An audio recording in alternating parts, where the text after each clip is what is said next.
हमेशा ऐसा सोचते हैं कि हम चीज़ें लर्न करते जाएं, हमेशा लर्न करते जाएं, हम अपने जितने भी एक्सपीरियंसेस हैं उन सब से लर्न करते जाएं, उन सब से चीज़ें सीखते जाएं, सिर्फ सीखते जाएं और कुछ भी अनलर्न नहीं करना है। कुछ भी ऐसा नहीं है जो हमें सीखा वो भूलना है, वो चीज़ नहीं करते हैं। माइंड क्लीनिंग, दिमाग को डीक्लटर करना या फिर एक तरीके से दिमाग को साफ़ सुथरा बनाना, वो मेरे हिसाब से होती है माइंड क्लीनिंग। फिर हमारी इन जनरल माइंड का डिटॉक्स, जैसे हम लोग बॉडी का डिटॉक्स करते हैं वैसे मुझे लगता है कि मेरे दिमाग की डिटॉक्स होनी चाहिए। एक कोई श्योर शॉर्ट तरीका नहीं होता है हमें अपने दिमाग की डिटॉक्स करने के लिए, माइंड को डिटॉक्स करने के लिए। बहुत सारे तरीके होते हैं लोगों के। कुछ लोग मेडिटेशन करना पसंद करते हैं, कुछ लोग रीडिंग करना पसंद करते हैं। हम लोग इतने सालों से चीज़ें सीखते चले आ रहे हैं, इतने सालों से बहुत सारी चीज़ें सीखते चले आते हैं। हो सकता है वो चीज़ें सही हों, हो सकता है वो चीज़ें गलत हों। तो कुछ चीज़ें जो सही हैं वो तो ठीक है, उनको रिन्यू कर के उसको रख सकते हैं। पर जो चीज़ें गलत सीख चुके हैं तो उसको मुझे लगता है कि हमें डिटॉक्स करना, अपने दिमाग से निकालना बहुत ज़रूरी होता है। और इन जनरल भी मुझे ऐसा लगता है कि इतना ज़्यादा हम कंटेंट कंज्यूम करते हैं, डेली बेसिस पे इतनी सारी इन्फॉर्मेशन कंज्यूम करते हैं, तो it is more of a good thing कि हम किसी एक दिन ऐसा निकाल लें जिस दिन हम कुछ भी ना कंज्यूम करें, कुछ ऐसी इन्फॉर्मेशन बिल्कुल भी कंज्यूम ना करें। चाहे वो अच्छी इन्फॉर्मेशन हो, चाहे वो न्यूट्रल इन्फॉर्मेशन, चाहे वो नॉट सो अच्छी इन्फॉर्मेशन हो। माइंड क्लीनिंग एक ये भी चीज़ होती है कि हम डेली बेसिस पे इतनी सारी चीज़ें सोचते हैं, अनवांटेड सी चीज़ें सोचते हैं, मनगढ़ंत चीज़ें बना लेते हैं, वो सोचते हैं, ओवर थिंकिंग करते हैं और बहुत सारी ऐसी अनाप शनाप चीज़ें सोचते हैं जो हमें नहीं सोचनी चाहिए, जो हमें शायद अपने दिमाग के ऊपर इतना ज़्यादा जोर नहीं डालना चाहिए। जो लोग थोड़े से मजबूत हैं, जो थोड़े से अपने दिल से मजबूत हैं, थोड़ी सी थिक स्किन रखते हैं, अपने ब्रेन का ठीक से इस्तेमाल करते होंगे, अपनी बॉडी का ठीक से इस्तेमाल करते होंगे, जो लोग थोड़े से भी वल्नरेबल हैं, जो लोग थोड़े से भी दिल पे ले लेते हैं, दिमाग में ले लेते हैं चीज़ों को, तो वो लोग ओवर थिंकिंग वाले प्रोसेस में, ओवर थिंकिंग वाले जोन में और लूप वाली थिंकिंग में चले जाते हैं। तो उसके लिए मुझे लगता है कि माइंड क्लीनिंग की बहुत ज़रूरत होती है, क्योंकि ये माइंड क्लीनिंग करता क्या है, वो सिर्फ एक चीज़ करता है कि हमारे जितने भी अनवांटेड से थॉट्स हैं, अनवांटेड से जितनी भी बातें और ख्याल आते हैं हमारे दिमाग में, वो सब नहीं आने चाहिए। उनसे हम लोग छुटकारा पाके किसी और चीज़ में, किसी पर्पसफुल चीज़ में अपना दिमाग लगा लें। और जब तक हमारे पास कोई पर्पस नहीं होता है लाइफ में, दिन में, या फिर उस हफ्ते में, उस महीने में कोई पर्पस ऑफ लाइफ नहीं होता है, तब तक हमारे दिमाग में अनवांटेड सी थॉट्स, अनवांटेड से ख्याल हमारे दिमाग में रहते ही हैं और वो चलते रहते हैं, वो कंटिन्यूसली चलते रहते हैं जब तक हमारे पास में कोई एक पर्पस नहीं होता है। पर्पस वो कैसा भी हो सकता है। लोगों के लिए डिफरेंट चीज़ें प्रायोरिटी पे होती हैं, डिफरेंट एम्बिशंस होते हैं लोगों के, डिफरेंट चीज़ें लोग करना चाहते हैं। कुछ लोग अपने घर पे ज़्यादा ध्यान देना चाहते हैं, कुछ लोग अपने प्रोफेशनल लाइफ पे ध्यान देना चाहते हैं, कुछ लोग अपने स्पोर्ट्स में ध्यान देना चाहते हैं। वो पर्पस ऑफ लाइफ डिफ़ाइन होता है हमसे। अगर वो पर्पस ऑफ लाइफ हमारे पास में नहीं है तो हम ओवर थिंकिंग ही करेंगे। जिस दिन कोई एक ऐसा दिन जिस दिन मेरे पास कुछ नहीं करने के लिए, अनवांटेड सी चीज़ें आएंगी, अनवांटेड से ख्याल आएंगे जिसका कोई मतलब नहीं है, जिसका कोई भी लॉन्ग टर्म में यूज़ नहीं है, जिसका कोई भी पर्पस नहीं है जिन थॉट्स का, उस टाइम फ्रेम में फिर मुझे लगता है कि हम लोग बहुत ही लिमिटेड टाइम पीरियड के लिए आते हैं इस दुनिया में, इस धरती पे। तो अनवांटेड सी चीज़ें और नॉनसेंस वाली चीज़ें अगर हम करते हैं, फिर हम सोचते हैं, तो वो बहुत ही अनरीज़नेबल सी चीज़ें लगती हैं। That's why I try to clean my mind. अभी मैं कोई बहुत प्रो नहीं हो चुकी हूँ कि मैंने क्लीन कर लिया माइंड और अगले दिन से थॉट्स आना बंद हो जाएंगी। ऐसा नहीं होता है। This comes from continuous practice, और डेली या फिर वीकली एक टाइम फ्रेम में हम अगर ये चीज़ करेंगे तो मुझे लगता है उसका रिज़ल्ट मिलेगा हमें। तभी उसका रिज़ल्ट हमें दिखेगा हमारे ऊपर और जो हमारे आसपास की इन्वायरमेंट है उसके ऊपर। Out of all the emotions, गुस्सा एक ऐसी चीज़ है जो हम बहुत मुश्किल से कंट्रोल कर पाते हैं, क्योंकि उसमें हमारे स्ट्रेस जो लेवल्स होते हैं वो ऑल टाइम हाई होते हैं, ऑल टाइम पीक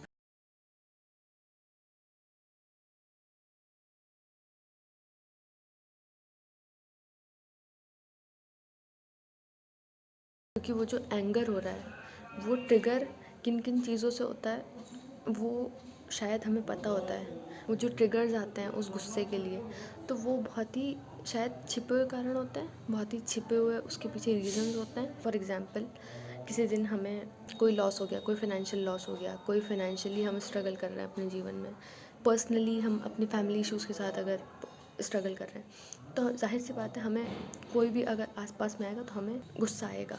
हम बहुत आसानी से ट्रिगर हो जाएंगे। हम अपने एक्सटर्नल फैक्टर्स से बहुत जल्दी प्रोवोक हो जाते हैं, बहुत जल्दी उत्तेजित हो जाते हैं, क्योंकि जो एंगर है, जो गुस्सा है हमारा, वो खुद में एक डिसऑर्डर है। ये चीज़ हम ऐसी ऐसी चीज़ें करते हैं गुस्से में, ऐसी ऐसी चीज़ें बोल जाते हैं, किसी एक नॉर्मल कंडीशन में, किसी एक नॉर्मल सिचुएशन में हम कभी ऐसा ना बोलते। फिर हमें वो चीज़ गिल्टी फील करवाती है कि क्यों हमने ये चीज़ क्यों बोली, हमने ये चीज़ क्यों कही, क्योंकि हमारा जो नॉर्मल बिहेवियर है वो शायद वैसा नहीं है। हम नॉर्मल कंडीशंस में वैसे ना रिएक्ट करते, पर वो गुस्सा था, वो गुस्से वाला डिसऑर्डर था जिसने हमें ऐसे रिएक्ट करने पे मजबूर किया होता है। क्योंकि गुस्सा खुद एक मेंटल हेल्थ कंडीशन का एक सिम्टम होता है। गुस्सा खुद में एक ऐसी चीज़ है जिस पे हम बहुत सारी बातें कर सकते हैं।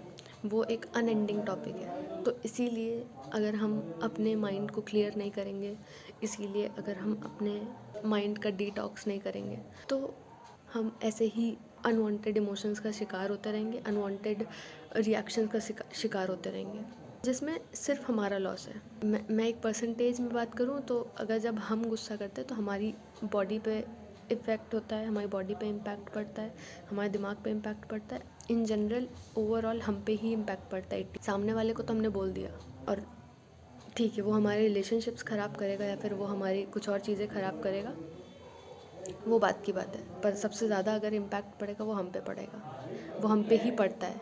इट इज़ इम्पॉर्टेंट कि हम अपनी माइंड क्लियरिंग पे ध्यान दें, हम अपने अनरीज़नेबल सी थॉट्स और अनवांटेड सी थॉट्स लेकर के मैं 2024 में एंटर नहीं करना चाहती हूँ। इट्स मोर ऑफ ठीक है, जो हमसे बन पड़ेगा वो चीज़ हम करेंगे, जो चीज़ हमें एक्सेसिबल है मैं वो ट्राई कर सकती हूँ तो मैं वो करूँगी। कुछ तरीके होते हैं जो मैंने फिगर आउट किए करने के लिए। पहला है मेडिटेशन, जो मैं बिल्कुल नहीं करती हूँ, ना ही मैं कर सकती हूँ। मेरे जैसा जो इनकंसिस्टेंट इंसान होता है वो अगर एक प्रेजेंट सिचुएशन में रह करके एक चीज़ पे फोकस करने आएगा तो वो नहीं होगा। ना ही मैंने इतनी कोशिश करी है चीज़ के बारे में सोचूं, क्योंकि हमारा एक एम होता है ना। मुझे एक तो शायद उस चीज़ के बारे में गलत फहमी है कि जिस चीज़ पे हमें पाना होता है, जिस चीज़ पे हमें फोकस करना होता है, या जो चीज़ हमारा एम होता है, जिस चीज़ के ऊपर फोकस करना है। अब मेरा एम बहुत सारे हैं, बहुत सारी चीज़ें हैं जो अभी भी अनफुलफिल्ड है, नहीं हो पाता। यहाँ पे मैं ये कहूँ कि मैं मेडिटेट करती हूँ सुबह उठ करके 15 मिनट, आधे घंटे, 1 घंटे, सॉरी ये मेरे लिए नहीं है, पर जिन लोगों के लिए है वो अच्छी बात है, that they are able to focus on one thing. बहुत ज़्यादा अच्छी चीज़ है, लोग करते हैं और शायद उनको उससे फ़ायदा भी होता होगा। और मेडिटेशन सिर्फ एक चीज़ नहीं है, हम अगर लंबी लंबी सांसें लें तो वो भी मेरे लिए एक तरीके की मेडिटेशन ही हुई, एक तरीके का ब्रीथ का डिटॉक्स हुआ। लंबी सांसें लेना in the most worst of the situations. Example जैसे कि अगर हम किसी गुस्से वाली सिचुएशन में हैं और अगर हमें नहीं रिएक्ट करना उस चीज़ के ऊपर, एंड तब हम बैठ के, पहले तो याद नहीं आएगा कि हमें मेडिटेशन भी करना होता है उस ऐसी सिचुएशन में। सो इट्स मोर ऑफ लंबी सांसें लें। उस समय अगर मैं ट्राई भी कर लूँ लंबी सांसें लेने का, इट विल कम आउट, हमारे आंसू के फॉर्म में बहेगा। और अगर हमने रो लिया तो आई थिंक वो सबसे बड़ा माइंड क्लियरिंग टेक्निक होती है। रोना मुझे लगता है कि बहुत ही एक माइंड क्लियरिंग टेक्निक होती है, जो जनरली हम रोने को इन अ नेगेटिव फॉर्म में ले लेते हैं, बट मुझे लगता है कि रो लेना चाहिए। रो के हमारी आंखें भी साफ़ हो जाएंगी, हमारा दिमाग भी काइंड ऑफ क्लीन हो जाता है। थॉट प्रोसेस क्या हो जाता है वो मुझे नहीं इतना अंदाज़ा है उस चीज़ का, बट मेरे हिसाब से रोना इज़ अ गुड टेक्निक। मुझे ऐसे लगता है कि रिएक्ट करने से इज़ मच बेटर कि हम रो लें। और ये कोई मर्दानगी या फिर ये कोई हमारी मजबूती का कारण नहीं होता है कि हम रो रहे हैं बैठ करके लड़कियों की तरह रो रहे हैं, वो नहीं होता है। रोना हमारी मजबूती की निशानी होता है, हमारे दिमाग की मजबूती का निशानी होता है कि instead of behaving like a jug, instead of reacting to the worst of the situation, हम रो लेंगे। और वो चीज़ हम खुद तक ही रखेंगे। वो बहुत सारे लोगों के लिए रोना काम ना करता हो भले ही, पर मेरे लिए काम करता है, तो मैं इसलिए इस चीज़ को यहाँ पे इंक्लूड कर दिया। ऐसे ही नहीं ना, हम लोग को जब चोट लगती है तो हम रोने लगते हैं, कुछ ना कुछ तो असर होता ही है ना उसमें, क्योंकि उसके ऊपर एक सूदिंग इफ़ेक्ट होता है। रो लेना इसलिए मैं बोलती हूँ कि बेटर है, क्योंकि मेरे हिसाब से वो टॉक्सिन्स रिलीज़ कर देता है, मेरा स्ट्रेस रिलीज़ कर देता है। ये शायद बहुत ही अनरीज़नेबल और अनपैरेलल्ड सी चीज़ बोल रही हूँ, रोने के बाद नींद अच्छी आती है, इसलिए रोना बेटर चीज़ है। और बात को किस चीज़ की कर रही थी, कहाँ पे आ गई, एक एक चीज़ को लेके बैठ जाती हूँ, सॉरी। सेकेंड पॉइंट था डीप ब्रीथिंग। लंबी सांसें लेना मुझे लगता है काफ़ी रिलैक्सिंग होता है। हम लोग बहुत जल्दी जल्दी सांसें लेते हैं, हम लोग कितनी सांसें लेते हैं हमें पता भी नहीं होता है, हम 1 मिनट में कितनी सांस ले रहे हैं, बट आई थिंक वो काउंट करते रहना काम करता है।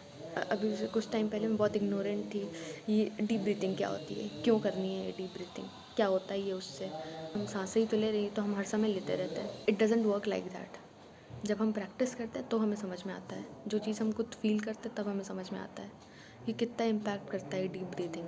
नेचर वॉक जो एक होता है, जब हम घूमने टहलने निकलते हैं, जब भी हम परेशान होते हैं या फिर जब भी हम लो फील कर रहे होते हैं अपने जीवन में, तो हमारे घर वाले हमेशा समझ के बोलते हैं कि जाओ टहल के आओ या फिर जाओ घूम के आओ। हमारे दोस्त हमसे ऐसी बात करते हैं कि चलो टहलने चलते, घूमने चलते हैं, लेट्स हैंग अराउंड। हमेशा वो चीज़ नहीं काम करती है, पर शायद शॉर्ट टर्म के लिए मुझे लगता है कि वो चीज़ सूटेबल होती है, वो चीज़ इम्पैक्टेबल होती है। और वो भी तब जब हम किसी ग्रीनरी वाले एरिया में जाएंगे, किसी हरी भरी एरिया में जाएंगे तब, या फिर मैं किसी पार्क में घूमने गई हूँ, टहलने गई हूँ, जो कि बहुत कम होता है, पर जब भी जाती हूँ तो पहले जब भी कभी गई हूँ, इट्स मोर ऑफ वहाँ पे कंपैरिजन के अलग पर्सपेक्टिव्स बन जाते हैं दिमाग में। मेरे साथ पहले ये चीज़ ज़रूर होती थी, नाउ इट्स कि मैंने उसको कंट्रोल कर लिया है, बट पार्क में जाकर के भी अगर मैं खुद को किसी से कंपेयर कर रही हूँ तो उससे वर्स्ट कुछ नहीं हो सकता ना, क्योंकि हम करने कुछ और निकले थे और हम कर कुछ और रहे हैं वहाँ पे। कि जब हम ग्रीनरी में होते हैं तब हमारा जो स्ट्रेस का लेवल होता है वो शायद थोड़ा सा कम हो जाता है। तो गार्डनिंग होती है, टहलना होता है पार्क में या फिर ग्रीनरी में जा कर के, वो मुझे लगता है कि काफ़ी हमारी क्वालिटी ऑफ लाइफ इम्प्रूव करती है।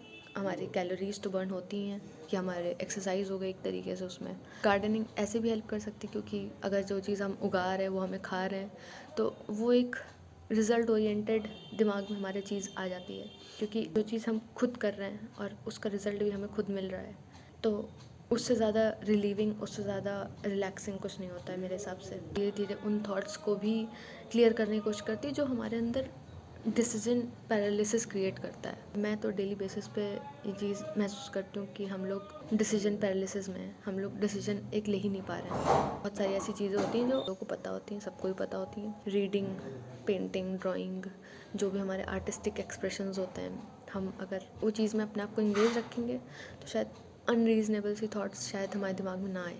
वो भी हमारे माइंड को क्लियर करने में, डिटॉक्स करने में हमारी मदद करता है। अगर हम अपने घर की सफाई, अपने घर को डीक्लटर करने की कोशिश करें, अपनी स्पेस को अगर डीक्लटर करने की कोशिश करें, तो वो भी हमारे ऊपर इम्पैक्ट डालता है कि हम कैसे इन्वायरमेंट में हैं, हम कैसी स्पेस में हैं, हम कैसे एम्बियंस में हैं।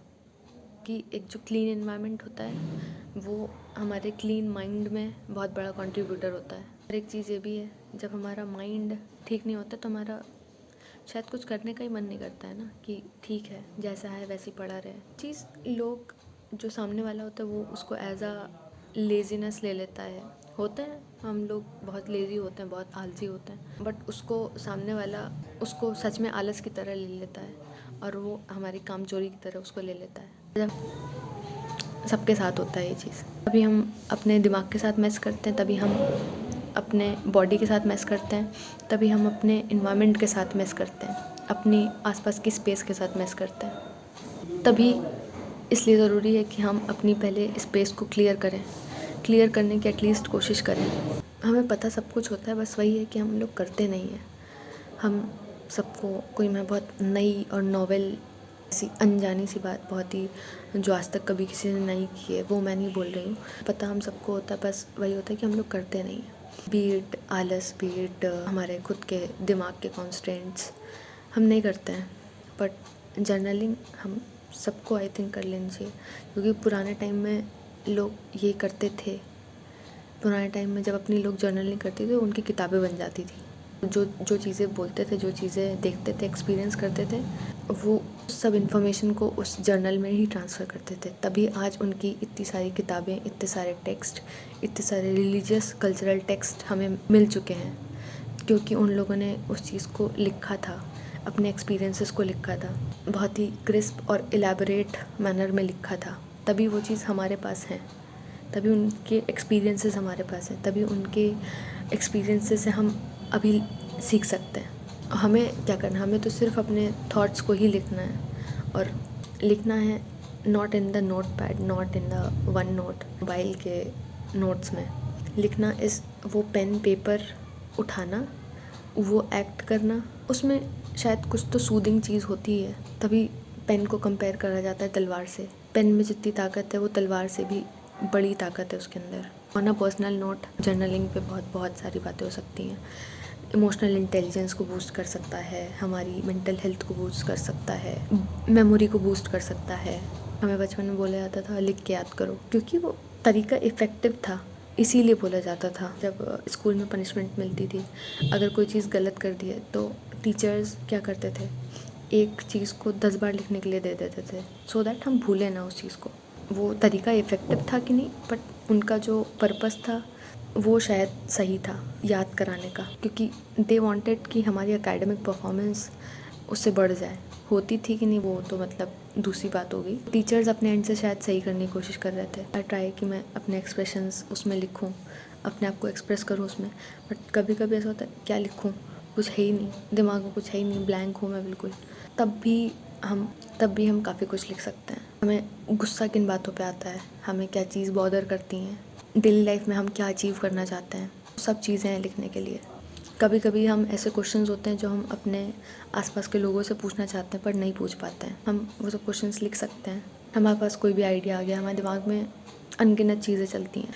जर्नलिंग के तरीक़ों के बारे में मैं नहीं बात करूँगी, क्योंकि जर्नलिंग इन इटसेल्फ मेरे लिए एटलीस्ट बहुत बड़ा टॉपिक है। जर्नलिंग पे मैं इसलिए इतना फोकस कर रही हूँ क्योंकि हम लोगों के सामने शायद इतना ब्लैबर नहीं कर सकते हैं, maybe due to the fear of judgement, हमारी बातें इधर उधर ना हो जाएं।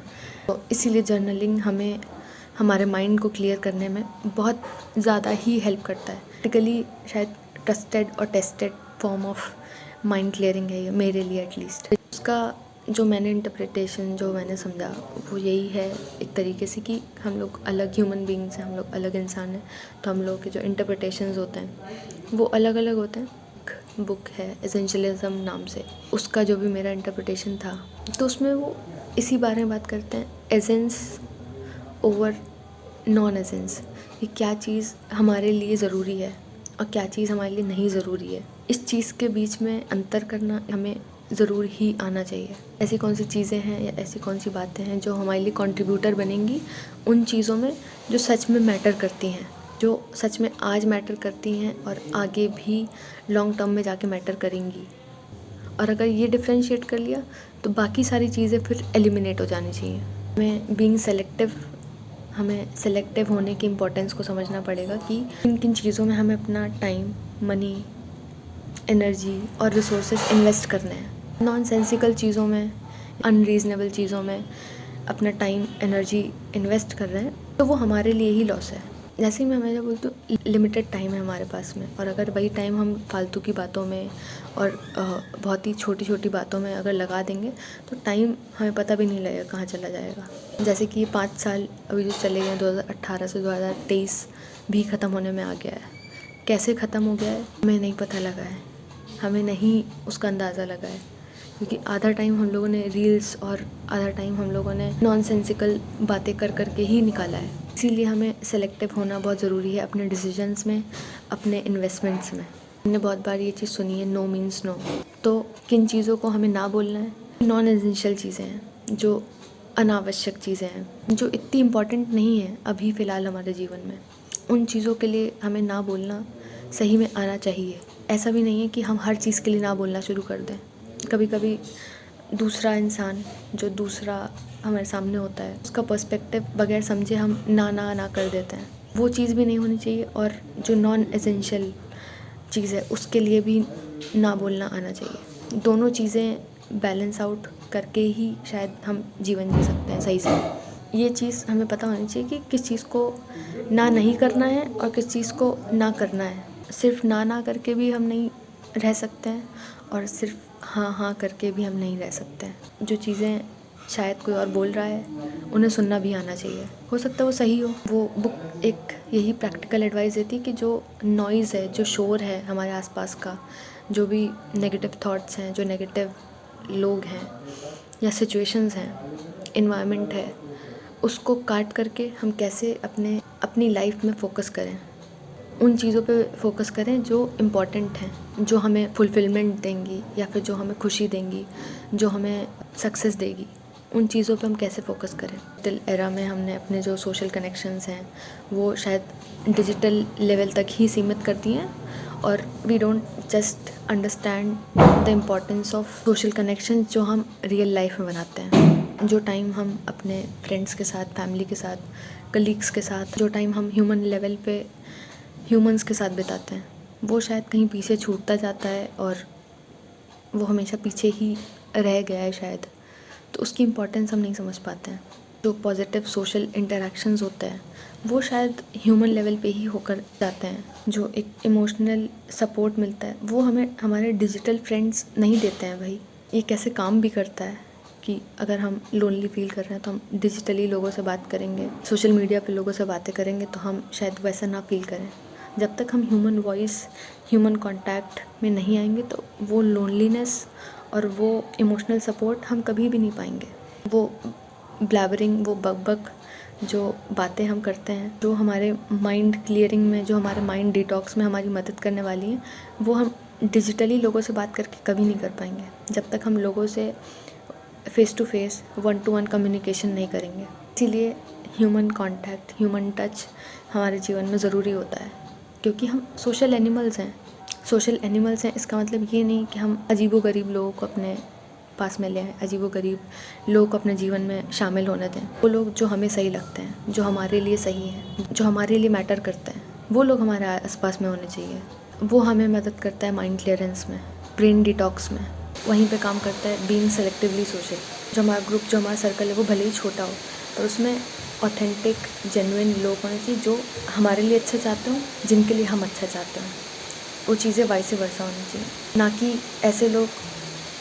बहुत बड़ा सा हमने ग्रुप बना लिया, बहुत बड़ा सा हमने अपना फ्रेंड सर्कल बना लिया और उसमें लोग ऐसे बिचिंग कर रहे हैं। ऐसा नहीं कि हमने बहुत बड़ा सा ग्रुप बना लिया, बहुत बड़ा सा फ्रेंड सर्कल बना लिया, पर उसमें लोग बिचिंग कर रहे हैं, हम लोग की बिचिंग कर रहे हैं या हम पार्ट बन रहे हैं उस गॉसिप का, जिस गॉसिप का पार्ट हम खुद नहीं बनना चाहते। लास्ट पर सबसे ज़्यादा इम्पॉर्टेंट ये चीज़ कि जहाँ पे हम उन लोगों को अनफॉलो करना स्टार्ट करें जो लोग शायद हमें सही इन्फॉर्मेशन नहीं दे रहे हैं, सही इंस्पिरेशन नहीं दे रहे हैं और सही शायद गोल्स या फिर एम्पावरमेंट नहीं दे रहे हैं। ऐसे लोग बहुत हैं, सिर्फ शो ऑफ के लिए या एक टाइम तक ही हम वो शो ऑफ झेल सकते हैं। वो अकाउंट मुझे कुछ दे नहीं रहा है तो आई फील उसको फॉलो करके कोई मतलब नहीं है, या वो मुझे अगर अच्छा एंटरटेनमेंट नहीं दे रहा है तो उसको मैं क्यों ही फॉलो करूँगी। इसीलिए हमें ऐसे अकाउंट्स को फॉलो करने से बचना चाहिए जो हमारे अंदर कंपैरिजन और कॉम्प्लेक्स वाला भावना लेकर के आए। मैं हमेशा ये चीज़ सोचती हूँ कि हमें अपने प्रेजेंट में जीना चाहिए।